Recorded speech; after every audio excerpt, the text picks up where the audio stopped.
Welcome to the first of the advanced tip videos in our series on WarioWare D.I.Y. Now that the game is available and you've hopefully had a chance to make your own games, we're going to take a bit of a different approach than the beginner and intermediate videos and talk more about tips and tricks than the how-to stuff we did for those. In this video, we'll be talking about using D.I.Y.'s animation tools to create pseudo 3D environments. To illustrate these techniques, I'm going to use Star Fox, a game that comes right on the game card, partly just to show you that you can always take any DIY microgame and open it up on the Maker-matic, either to borrow the parts from it or just to see how it works.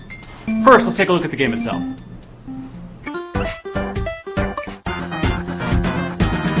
We have the R-wing and an enemy. You need to tap the enemy to shoot an energy ball at it before the enemy reaches your ship.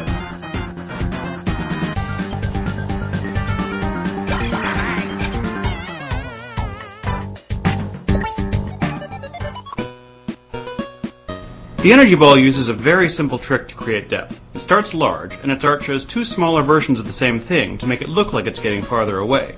Since it's supposed to be going really fast, it does this in just 3 frames total.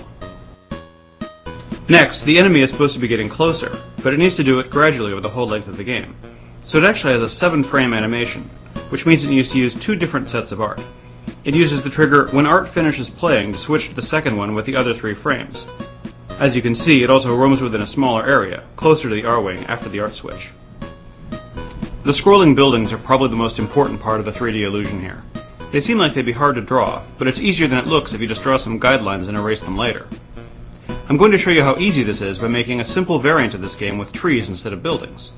Since I want to make this look consistent across multiple cells of animation, I'm going to turn on the grid lines and use the R button to make my art snap to the grid. The L button works too. I'm also going to use a color for the guidelines that I won't be using in the real art, so it's easy to erase them later. With our guidelines in place, we can use the shape creator to make a series of green ovals, leaving room for the trunks of the trees below. Then in the next cell, we can shift our ovals out a little bit, and repeat that for the other 2 cells.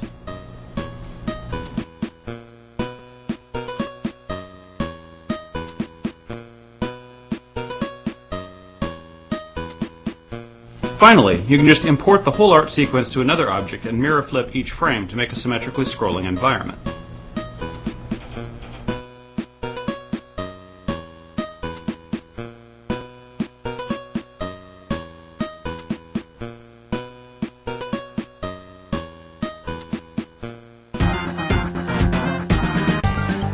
And there you have it. It's a Star Fox game that takes place on a forest planet.